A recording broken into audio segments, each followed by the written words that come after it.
no terror infrastructure left standing. Thank you. It's Pamela. Thank you, Ambassador. It's Pamela Falk from U.S. News and World Report. How does Israel see a path forward in Iran for a regime change that does not favor the advancement of its nuclear program? How will that happen? We have hopes for the future. We believe the people of Iran deserve a better future, a different leadership. Iran is a beautiful, strong country, but the regime took over 47 years ago and made it a hub for terror. So I think it can happen. I think now we still have to continue. We attack many targets in Iran, joint operation with the US, and we thank the leadership of President Trump for doing that and taking the lead. And we will enable the people to move forward. So we will create the conditions for the Iranian people to build a better future. Does Israel have people on the ground? Well, I will not go into details, but we have followed very carefully what's happening in Iran, and we know it's not only Israel or the US or the West. There are millions of Iranian people, loyal, who want to see change.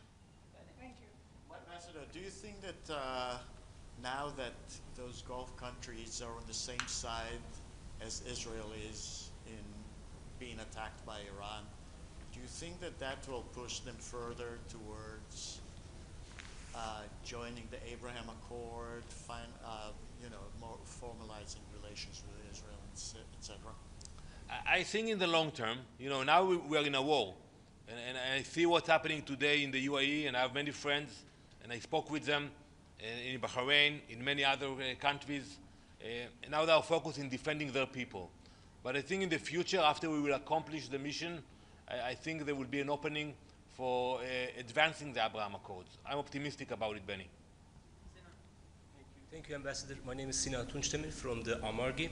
According to claims and some news reports, the US and Israel have called on Kurdish forces to launch a ground operation against Iran. I wonder if you have any information, or can you confirm that? Thank you.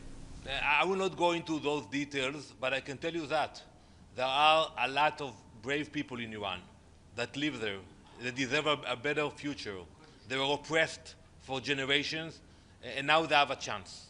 They have a chance, and they should grab this chance. It's one in a lifetime for them to lead a change. Edith? Yeah. Thank you very much, Mr. Ambassador. How does Israel feel about reports that the United States is potentially in talks with Iran's president to stay in power? Would Israel support that? You just talked about hoping that the Iranian people will rise up and change the regime. Well, I'm not familiar with those kind of reports. We got rid of Ayatollah Ali Khamenei, so he's not among us anymore. We got rid of the leadership, and we'll continue to target the leadership of the regime. And I think there will be an opening. I cannot tell you when, but there will be an opening. We all know that at the end of the war, diplomacy will come into action. And then we're going to have to speak about the future of Iran, the mechanism to ensure that it's not becoming a terror state all over again. And I think it will come, but not yet. Could I follow that up? Would the President Pezeshkian be a possible future leader?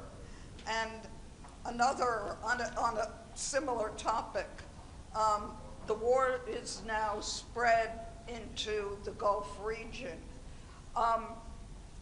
Did the United States and Israel underestimate the military ability to retaliate, their U.S. and Israeli intelligence? So first, regarding your first question, it's not up to us to decide who will lead Iran in the future. It's up to the Iranian people to decide and to elect their leadership.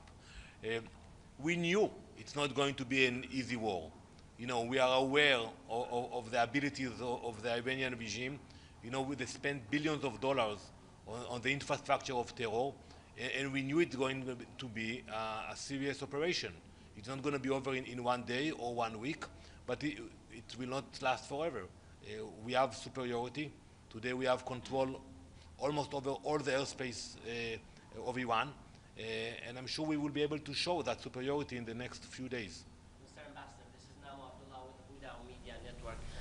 Can you give us an assessment of Iran's military capability now, and for how many more days will they be able to attack neighboring countries, and will they be able to fire missiles, for example? So I think what we will see, that we were able to degrade their capabilities. You know, it's going to be harder for them to launch missiles, but we have to realize that they're prepared for that. You know, they put the launchers underground, in caves, in secret locations. So they prepared for this operation. So it's not going to be overnight, but I think it will be gradual. And today, when we have air superiority, you know, they know that we look and we see what's happening on the ground. Thank you very much. Yeah. Thank you, Ambassador. Chris Reyes with CBC News. President Trump said at the Oval Office this afternoon that it was his belief that Iran was going to attack first if the U.S. and Israel did not attack on Saturday. Do you have any information to substantiate that? Well, first, we believe the Iranians. When they say that they will attack Israel and will use their power to destroy our nation, we took it very seriously. And I think President Trump took the right decision, not taking any chances, and not getting to the point of no return. Because let's talk about North Korea for a moment. Very similar process happened. IAEA, inspectors, and one morning we woke up and they declared that they have nuclear capability. President Trump decided, and we should admire his decision, not to allow Iran to become North Korea. To announce one morning, that's it. We have nuclear capabilities, and we can assemble it on ballistic missiles. And I think he knew that time is of an essence, and he took the right decision. Thank you very much.